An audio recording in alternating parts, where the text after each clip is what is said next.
buddy. Good answer. Mike DePietro, turn your mic on. Let's go to Mike, see if he has a good hitting question. Michael, if you're there. Let me look at who else.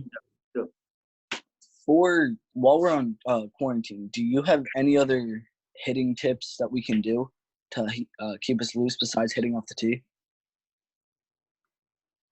Yeah, I mean, it depends on what you have at your disposal. Like, one thing I think is really good for younger hitters and, for that sense, older hitters. I work with hitters that are 18 to 22 years old, and hitting heavy balls, like if you've seen a plyo ball, it's soft on the outside, but it's heavy on the inside. That guys, I think that teaches guys sequence, connection, strength at contact, strong base, a strong core. Because I've worked with younger kids that are way younger than you guys, and you throw them a heavy ball, and it's like they swing and the ball like blows them up. Their body like ricochets. And I know Coach Blackwell has seen it too. But if you can be strong at that point of contact when you have to like run into collision at that heavy ball, I think you start to feel how you need to be connected to the ground, how you need to use the big muscles in your body to swing, your trunk, your hips, your core. So I think that's something that's really, really simple for guys that don't have, maybe you can't get behind an L screen, maybe you don't have a machine, but maybe your dad or your friend, your sister, it doesn't matter who's doing it, can soft toss you some plyo balls, which are just heavy weighted balls. Sometimes they're the ones that I used in college, and the ones that we use now in NJIT are yellow based. They're pretty much like yellow balls. And we literally use them with our hitters. We have a 6-pack. Like, that's all we have. We have 6 balls. You hit them, kind of feel it, and then you hit them, and then go back and hit real baseballs and see what it does for you. And that's not something that I wouldn't go and hit heavy balls for like an hour. I wouldn't do that. I don't think that's good for, especially guys that are your age. I don't think that's good for like your wrists and forearms to do over and over and over again. But I think maybe like a round of 10 and then take a little break, another round of 10, and then hit some baseballs. But I think that's something that really tells you guys without somebody telling you what mechanics to use. The baseball will give you feedback. If you hit the heavy ball and it comes off the bat straight without any wobbly spin, you squared it up pretty good. And I think your body will tell you too. If you don't hit it square, it feels really weird. Thank you. Yep. All right, each of our guys are getting ready for a question if I call on them. So they're, pretty good right now for where we are with the questions we've had. So I want some guys to, give me a little bit more of something that might be an in-game question. Anthony, I'm going to go over to New York and put Anthony on next. Anthony, can I unmute? Go ahead, Anthony. Did you have, like, when you weren't doing as best as you could, did you have a release point where you would do something or have a certain where you look and, like, it would all, like, go down the toilet and you just forget about it, like, reset your mind? Yeah, I learned this from Evan Longoria when I was in college. I watched a video. This is when I first started to get into the mental game. I watched the video and he said that was a big turning point in his career, was like picking up the top of the left field foul pole. So if he was 0 for 3, or if he was just pitch to pitch, if he just missed his pitch, he got a fastball right down the middle and fouled it off, missed it. He steps out of the box and he looks at the top of the left field foul pole, takes a deep breath, and gets back in the box. That's something that you can always hold on to because the top of the left field foul pole will always be there. There will always be a top of the left field foul pole. So that's something that I picked up. I stole it from him the next day. I watched that video and I was like, all right, I'm doing that. Just because he was like, when I was growing up towards the end of my high school career and into college, he was one of my favorite guys to watch. That was when he was really, really solid. And I was trying to dive into the mental game, and I was like, all right, I'm going to do that. And then I started to take it a step further. That's like the reaction part of it. I always looked at the top of the left field foul pole after each pitch, but before each pitch, like when I would dig my feet into the box, I would kind of like hold my bat straight up and just look at the top of my bat and take a deep breath and kind of try to clear everything that I was thinking about previously. So those two things, it comes back to clarity for me and breath. So those are two principles I like to teach guys that I work with, the hitters that I work with now too. Is like you need a clear mind and you need to be in control of your breath. If you control your heart rate, you can control your breath, and it goes vice versa. If you can control your breath, you can probably control your heart rate. But sometimes in the game, like something happens to us and we don't even realize it. we're so sped up, we're breathing really heavy, and then by the time the next pitch comes, we're like squeezing the bat, trying really hard, and it all comes back to like that breath and clarity. So that's something that I stuck to, and I recommend it for guys that are just like all you guys that are just learning to try and like deal with failure. And now you're playing more games, hopefully in the summer soon. You're playing a lot of baseball games, and with more baseball games, there's more failure. So you just have to learn to deal with it a little bit better, and that's something I think everybody can use. There's always going to be a top of the left field foul pole wherever you go, and if there isn't, you look at something at the top of the fence or something. But it's always something that you can always. There's always that one thing you want to be able to tie to every single pitch. So that's what I use. Thank you. So going with that, you're welcome, Anthony. Thank you, buddy. Going with that, G, when do you look, and do you have something you look at before at the pitcher's release point? When do you pick it up? When do you pick up the baseball when he's in his delivery and on his way to you? That's a great point. So what I was saying earlier when we were talking about what do I do on deck, and I remember, and it was at every level. Whenever I can see a guy, even if I was, so what I was saying in college, I was standing on deck with my bat, with my helmet on, and I was usually standing next to Zack, Granite, and we were just doing our timing, and I was trying to pick up something in the pitcher's delivery that I can start my timing with, and then I can start my vision with. So sometimes maybe it's like a guy that has a high leg kick, and I would time it, all right, when his leg starts coming down, I start moving forward, something like that. But release point, and that's a big thing too, is I tried to look at like one little spot that I could find with every single guy. So I would usually start with like, all right, can I look right to the side of his head where the ball is coming out? Or can I see the ball when it comes out of his glove when he starts breaking his hands? I would try and find something. So then when I get in the box and I do my clearing of my breath and I get focused, I'm like, all right, just see that spot or see him break his hands. And you just start to pick those things up. But if you're not watching the game from the dugout or from the on-deck circle and you're not studying, you're kind of just leaving it up to chance. And the better baseball you play, it's going to be harder, especially vision. I think that's one of the least trained parts of the game, and that's one of the biggest things I try and talk to guys about is like we could have a great swing and we could have really good timing and be really strong, but if you can't see the ball and you can't pick it up and you don't know what to look for, it's going to be really hard to hit.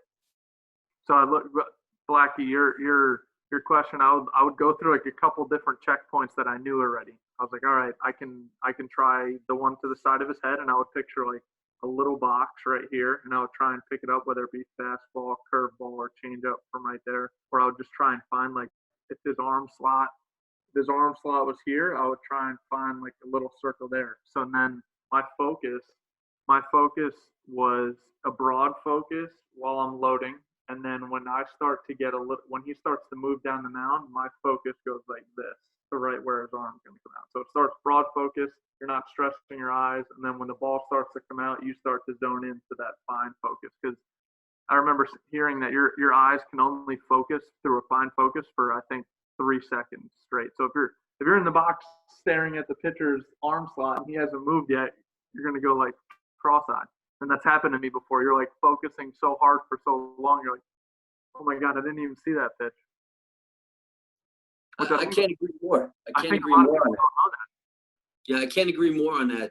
That blind stare out there. And, you get it at this age group, you get a pitcher in the stretch and he looks over at the guy at first and, then he decides to take his time and they're staring just out there, trying to find the ball, and the ball's not even ready to come out anywhere near out of his hand. Yep.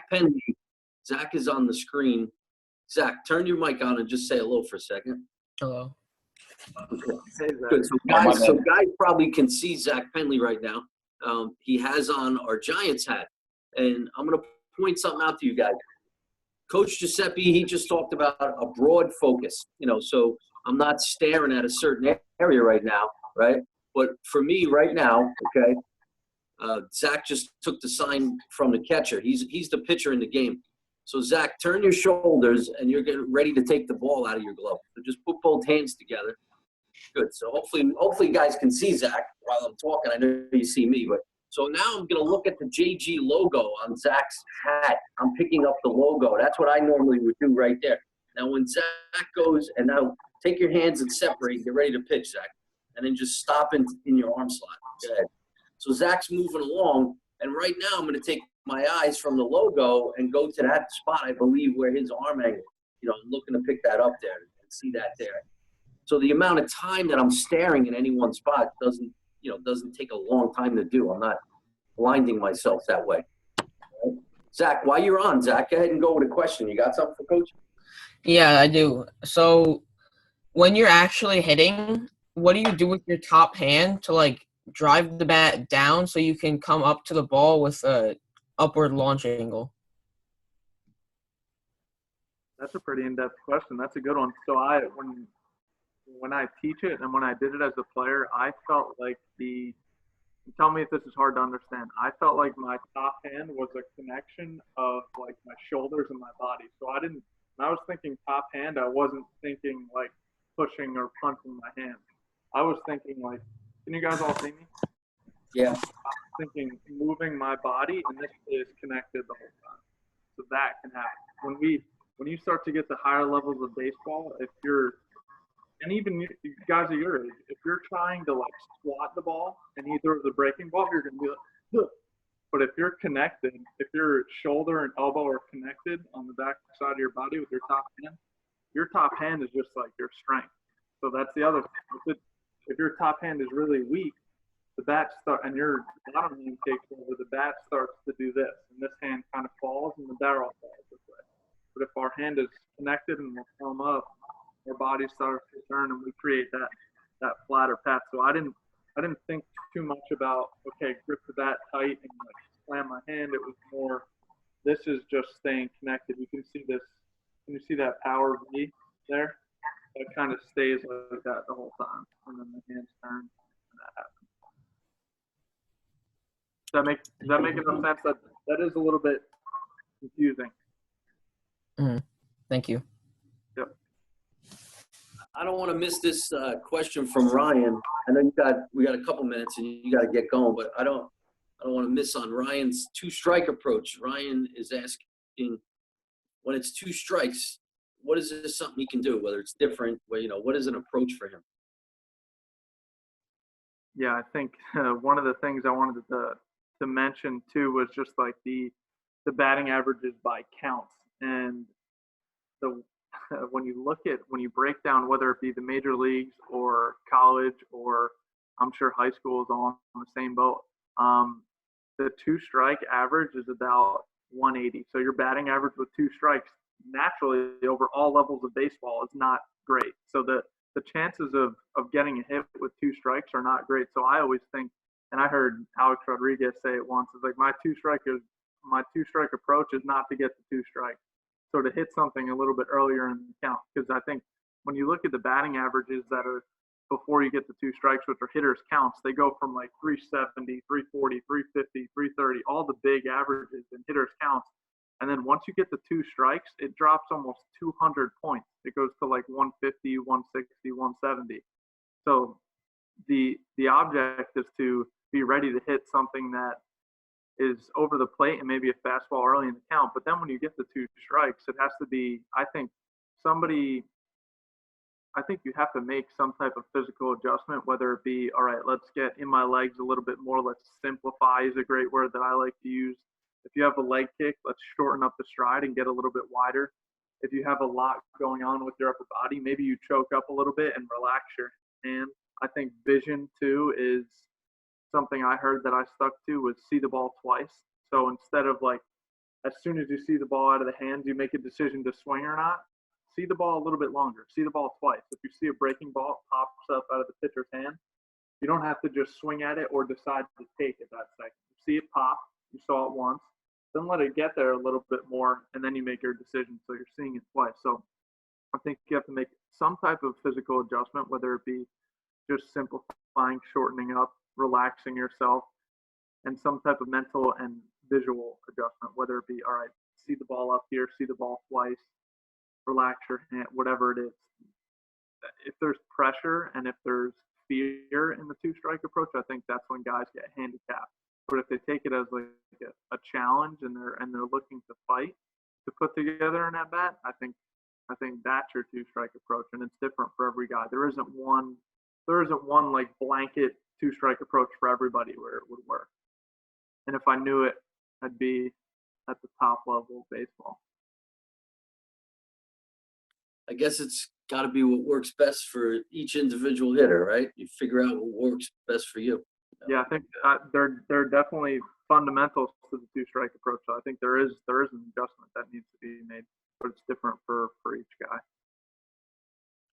I like the get a good pitch to hit, mentality, get a good pitch to hit theory, especially for all the young guys right now that are on this call.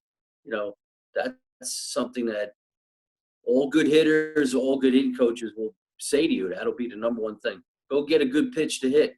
So if you've gotten the 2 strikes and you took 2 damn good fastballs that you could have drove into the outfield somewhere, and one you swung and missed, another one you just took, well, that's not the pitcher's fault, and you had your good pitches. So stay away from 2 strikes by being ready. You're always ready to hit.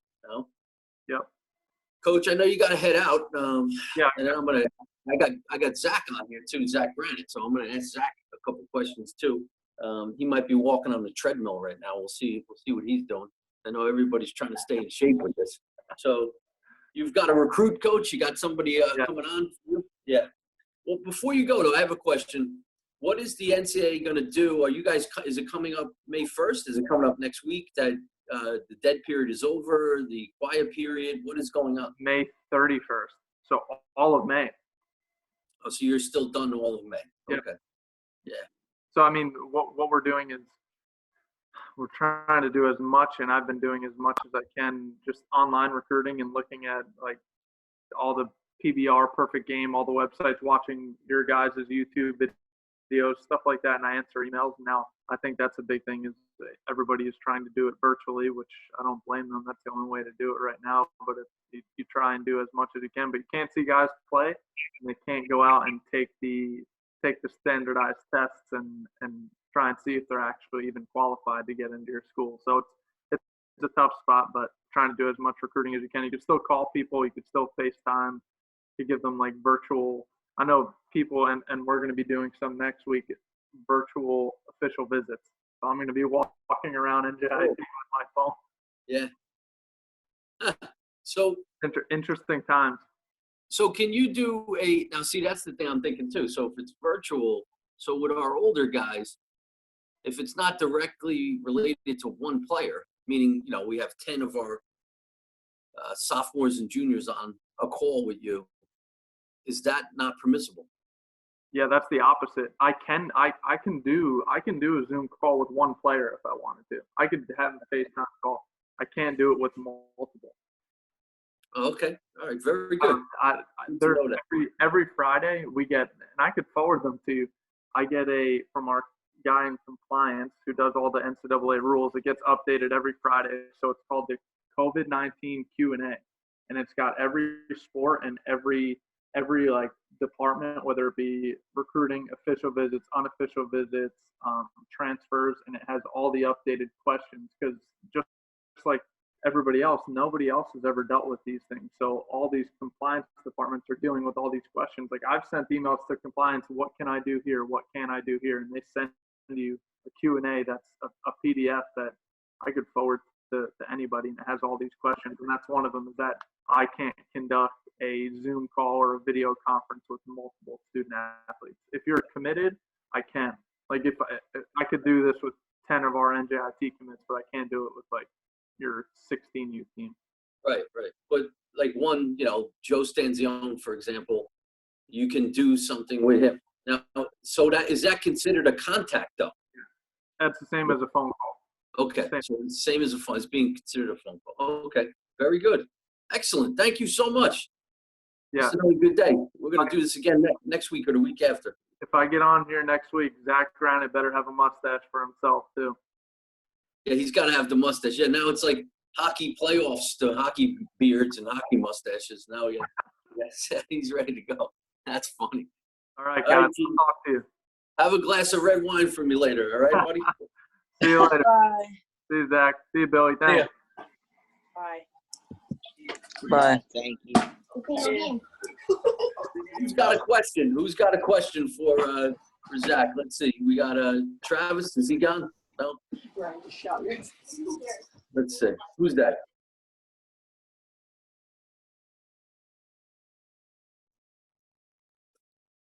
Big Sal, you there? Let's see, Sal. Yeah, I'm here. All right, go ahead. Go with a hitting question. We're going to throw a question to Zach right now. Who's on with us?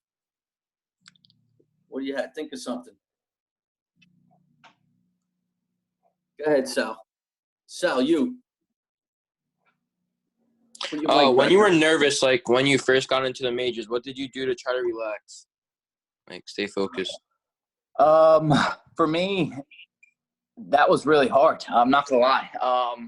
Obviously you're playing in front of a lot more people and you reach your goal of playing in the major leagues.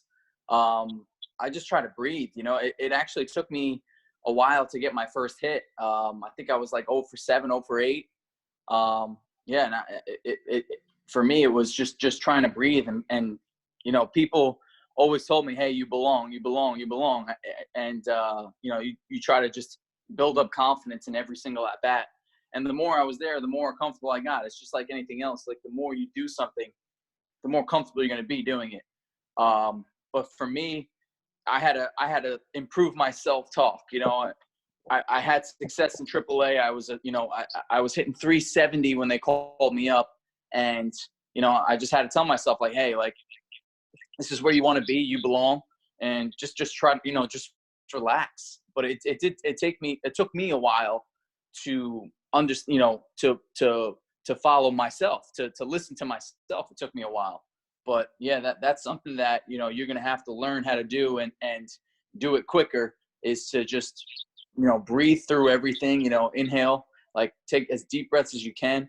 I know I've gotten into it now, but the meditation, like meditating and seeing yourself, visualizing success, I think is really important. And that's something that I've started to do is the meditation part of it, and just believing in yourself. I mean, once I realized that I belong there, it was a lot of fun. That's good. Thank answer. you. You got it, Sal? Yeah, I got it. Thank you. Good. Owen. I'm going to go to Owen right now. And Owen, go ahead, Owen. Ask Zach something.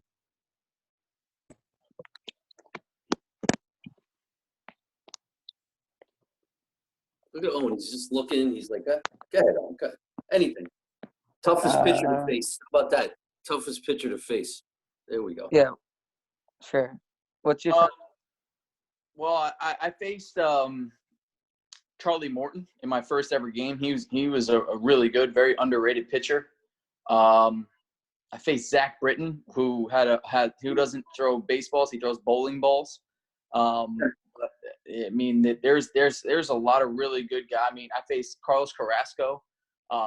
Those guys, for me, the hardest guy for me is guys with a lot of movement on their fastballs.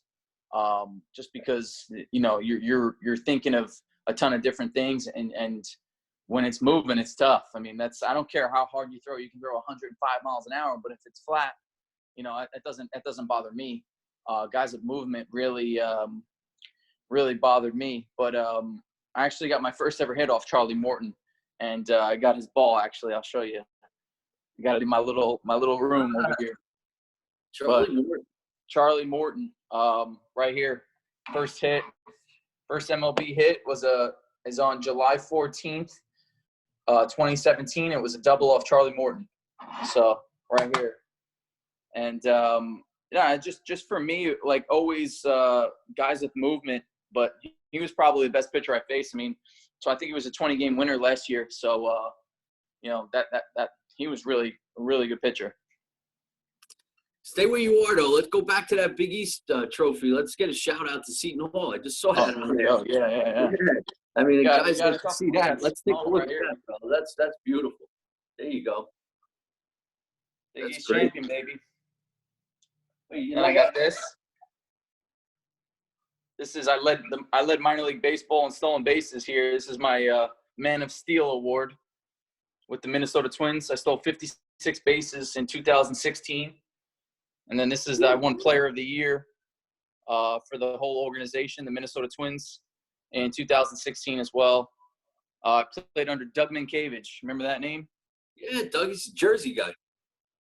And then I got this. I won this last year. That was the 2019 MVP for the Nashville Sounds, and I got a cool guitar with my face on it. So yeah, look at that. Travis, unmute. Travis, you got a question? Hey Zach, I'm going to show you something we won. This is my Jersey Giants team from a few years ago. Richmond County, right? There it is. Anthony. I don't know if Anthony can see. I don't see Anthony on the video. But, that's awesome. That's from the complex when you played there, obviously. Yep. These guys that won that are in their juniors in college right now. Good stuff. So, Travis, go ahead. You have a question? Yeah. So when you were hitting, like versing a guy who threw like good off speed, what would you do to stay back on the pitches and make sure you're not out in front rolling them over? Good question. Well, for me, I always try to stay on the fastball. But if I know somebody's, for me, hey, here's my thing. When a guy's got really good off-speed pitches, I know that I got to hit the pitches early in the count because he's going to go to his best pitch with 2 strikes, right? That's why I heard Giuseppe speaking before. That's why guys have low batting averages with 2 strikes because as a pitcher, if I'm trying to get you out, of course I'm going to throw my best pitch I have. So they might be saving that pitch. So if a guy's got a good off-speed pitch, like a changeup or something, I might move up in the box a little bit so it's not moving as much when it's getting to me. But if I get to 2 strikes, I'm literally surviving. So I'm choking up on the bat, and I'm trying to see it as best I can. I know, I mean, you're trying to see every pitch as best you can, but I might be late.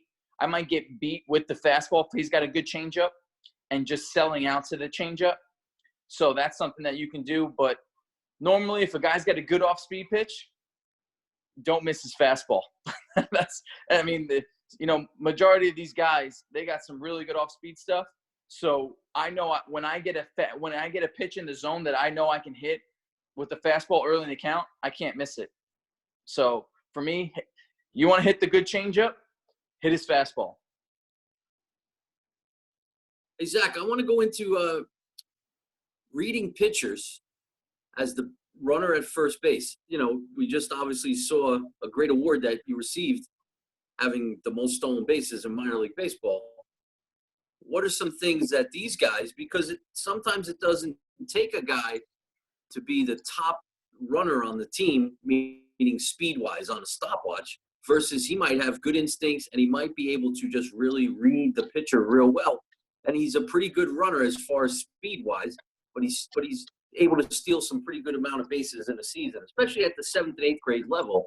You know, for some of these young guys, what are some things they can learn from? Well, there's a lot of things you can learn, especially from the stealing bases standpoint. I mean, for me, I was always good at it because it was a hustle thing. You know, I'm known as a hustle guy, and I wanted it. I mean, base running is a thing where you could work on it and get better. Where you can take 1,000 swings and actually create bad habits with base running. It's tough to do. So I think, really wanting it and caring about base running.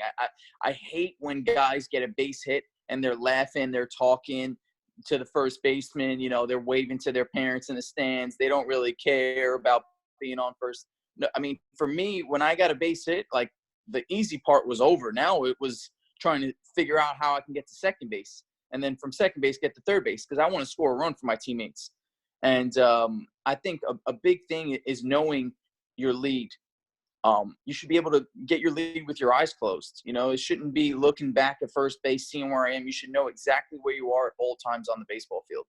And I think for me, I have both feet on the bases facing second base, and I take a step and then another step, like 2 big steps, and then a shuffle, and then half a shuffle. And that's my lead.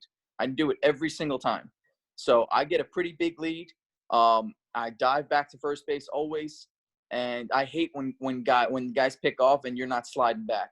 There's no way you shouldn't be sliding back because, sorry, I don't know if my phone's almost about to die, so I'm going to plug that in. But you should always be getting a big lead. You should always be a threat to run. So I think caring about getting your lead to the perfect size that you want, and then now we're on the pitcher. So now the pitcher has tells. So what I like to focus on first, on this first pitch, if it's a righty, is his head. See what he's doing. If he's a chin down, chin up, and then go, or chin up, chin down, go, or something, or he does something with his head, or you can you could tell a lot by a pitcher's head and if he's going to come over or not. For me, I just always had that instinct. And if I can't get anything from his head, I go to his shoulders. Because why? When you think about it, if you're loading as a pitcher, the first movement you have to do is go back to go forward, right? So there might be movement with his shoulders if he has a tell, because once he goes back, he cannot pick off. So you should be able to get a great jump and steal. Then I'll see if he moves his elbows, if he kind of goes up to go to the plate. Some pitchers do. Some pitchers have their hands low and they come up. So that's another tell, because once he moves his hands, he cannot pick over. The only thing he can do is he can step off. I'm not a big ankle person looking at the ankles because it's just very hard. I'm not good at it. I don't really know a lot of people that look at the ankles as a sign to steal.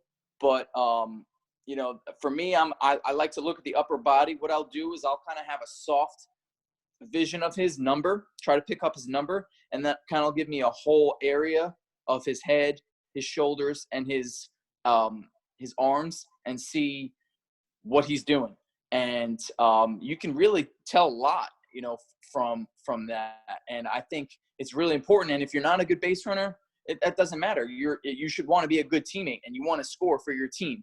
But I always hated guys that were happy when they just got a hit, when they didn't help me get a hit. I always help guys get a hit.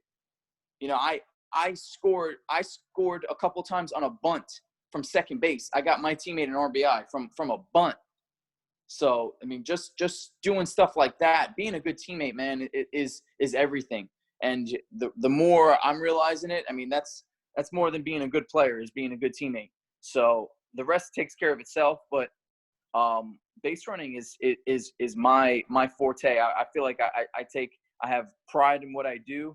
And if you guys have any other questions when it comes to that stuff, you could reach out to me. I really don't mind talking about it. I love talking baseball. I've been on a lot of these calls. So, it's good for me too, because I love this is keeping me fresh for when we do end up going back to spring training or the season. So, base running, that stuff right there that I just mentioned, if you're a good base runner, you're probably a good teammate and probably a good player. So just keep focusing and keep trying to get better at that stuff.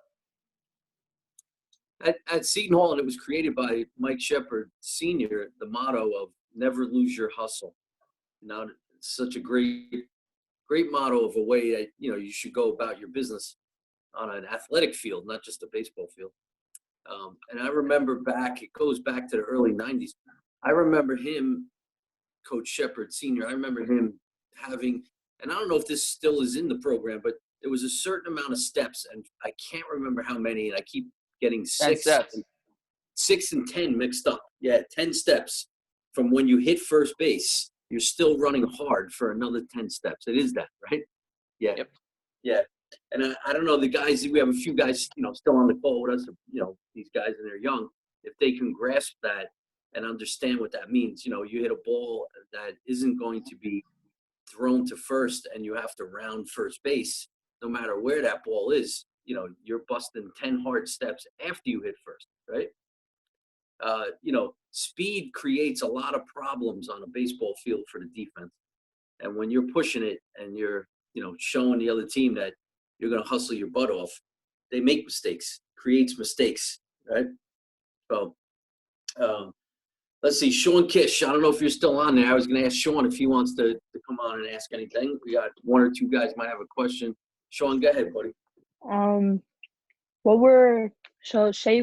Say it's your first at bat.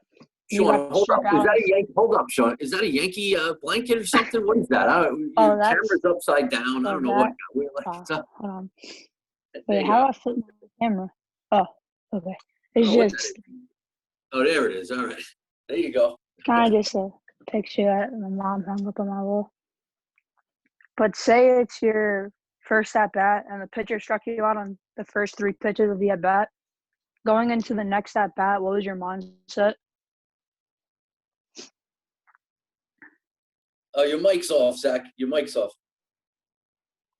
So There you go. if I just struck out on 3 pitches, you know, I'm probably not thrilled. Nobody is, but you know, then it's a battle. You know, like it's coming back. All right, you know, you got me the first one. Like, let's see what you got. Let's see. You can't do this again. For me, I'm very competitive. I'm one of the most competitive people. I mean, I'll try to beat my, you know, I'll beat my grandma at cards. Like I don't, you know, I'm just very competitive. You know, like I love to compete. And you know, for me, it was all right. Like you got me the first time. Like let's see what you can do the second time. You know, I'm better than that. You know that. So, like it's just whatever the next at bat. You know, it's I know the best part about baseball is you might get out your first time, and you might get out your second time, you might get out your third time, and then that fourth at bat might come in the game, and that at bat is the most important at bat of the game. And the first 3 shouldn't matter at all. I think we get so caught up in our previous at bats. So if you go, if he struck me out on 3 pitches, so what? Like it don't matter. Who cares? It should be the same thing.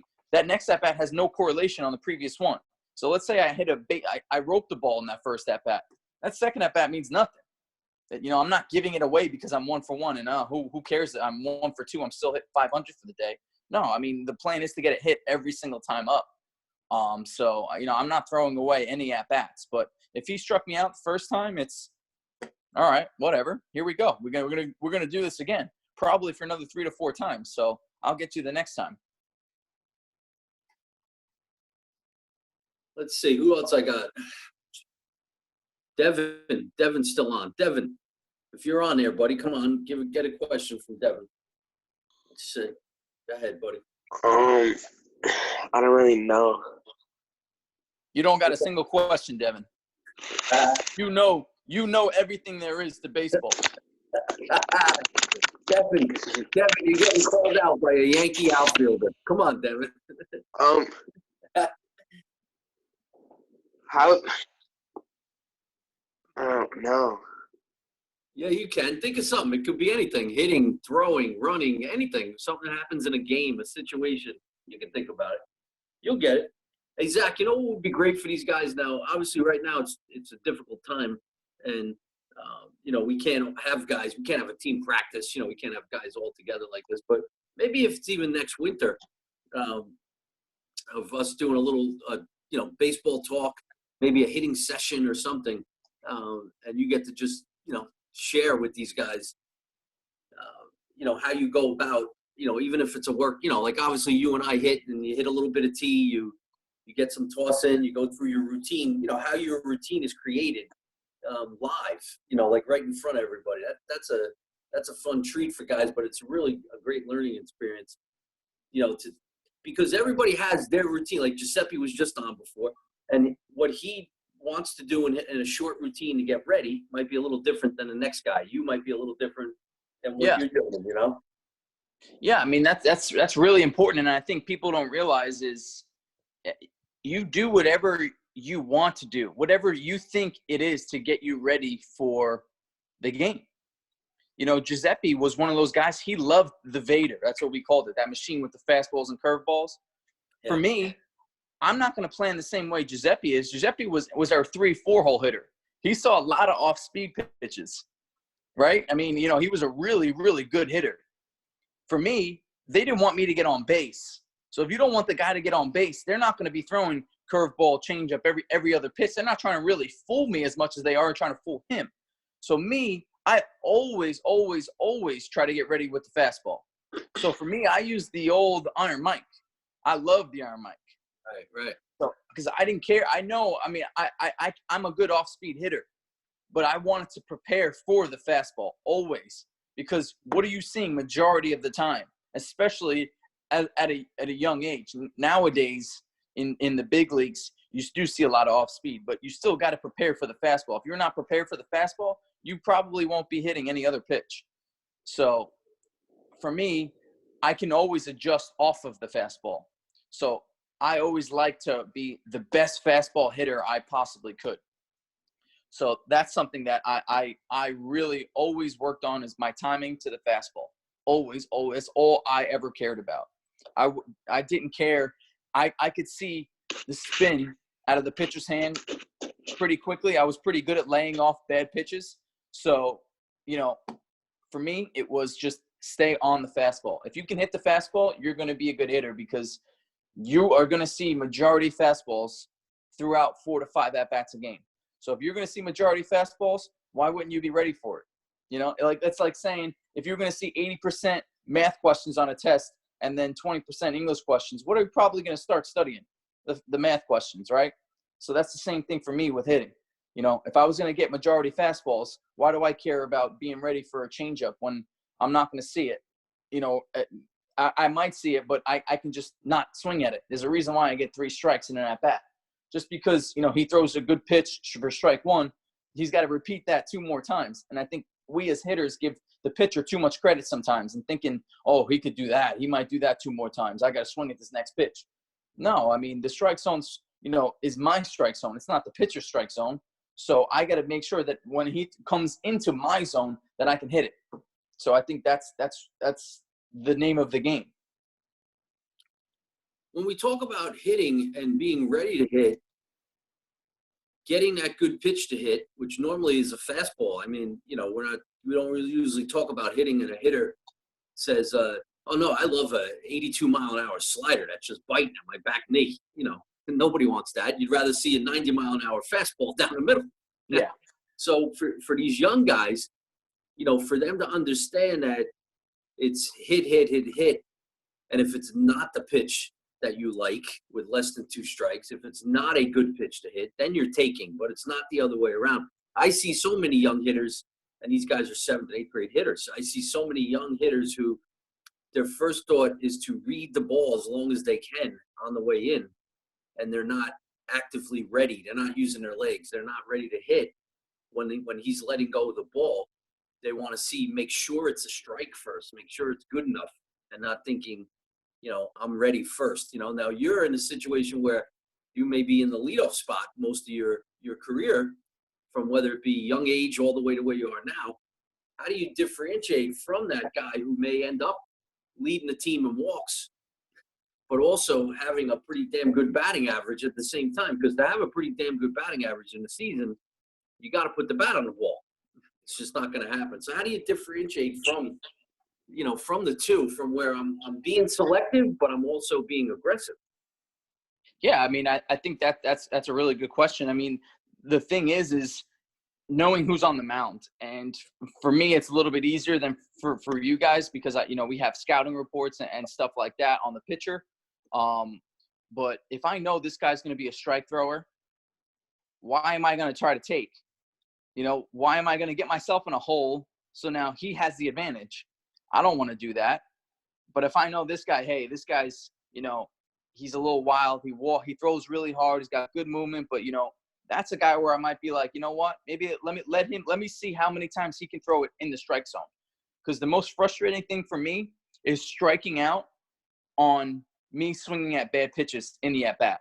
If I'm swinging at 2 balls in the bat, then I literally think about it. I gave him the out. He gets 27 outs in a 9-inning game, 21 in a 7-inning game. If you're giving him an out, I mean, that's like 6% of the game. 5% of the game. Think about it. Now 2 or 3 batters in the lineup gave me an out, and now you're pissed off into the next at bat. You take that at bat into the next at bat, so you might be giving away 8 at bats a game and 21 outs. You're giving away 40% of the game. So I think just having a plan. Hey, you know what? I'm hitting 6th in the lineup. He got every hitter 0-2. He's throwing a ton of strikes.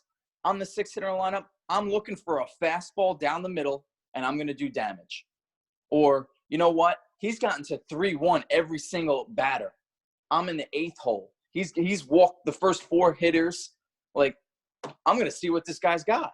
And I think that's the advantage of hitting in the bottom of the lineup, is you get to see everything. And I know, like, sometimes we don't pay as much attention as we should to the game, but, I mean, if he's got every hitter 0-2, you know, he's a good strike. He's a good pitcher. He's going to throw strikes. So why not try to get him early in the at-bat? It doesn't matter. It doesn't matter about pitch counts and all that. You're playing this team, you know, once or twice. So I think it's just trying to do damage when the guys, you know, the guys out there, if he's throwing strikes, why not swing at the first pitch? That's well said. Really well said.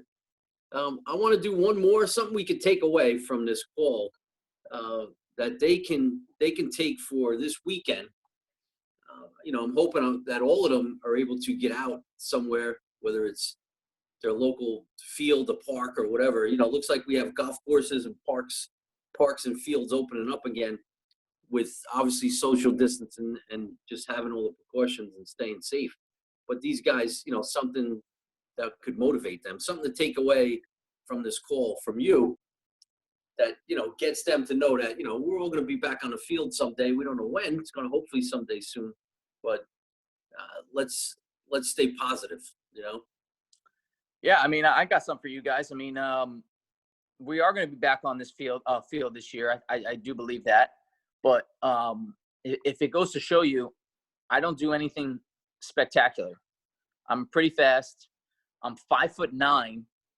I'm a lefty, and I'm very consistent. That's my tools. So, you know, unless, you know, you're going to be 5'2" and not grow anymore, you got a chance, you know, to play in the major leagues. And if that doesn't fire you up, then baseball's probably not for you.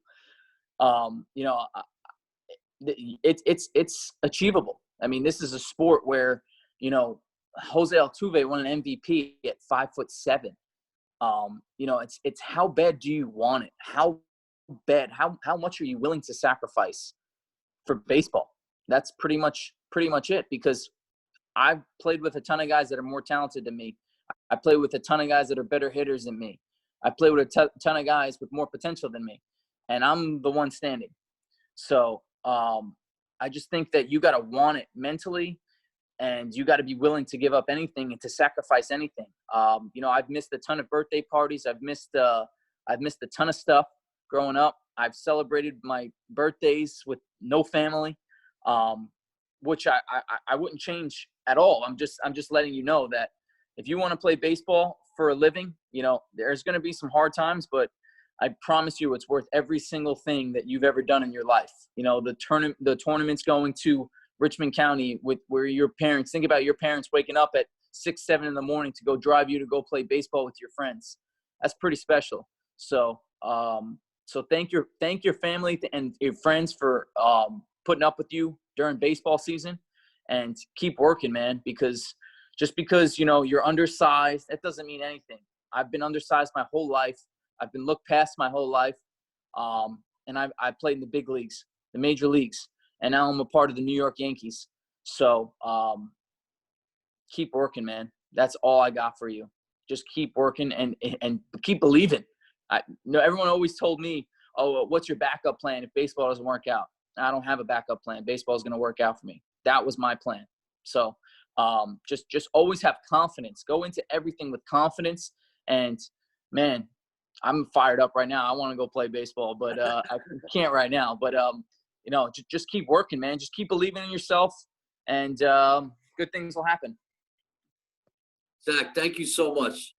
Those are great words to these guys. And, you know, hopefully whether it's within the next couple of days, you and I can get together and we get some more BP in, right? Yeah, definitely. Good. Thank you. Thank you, buddy. Billy, thank you. Guys, thank you very much. And enjoy the rest of the day. Thanks, guys. Thank you. Thank you. Thank you. Thanks, Zack. Thank you, buddy.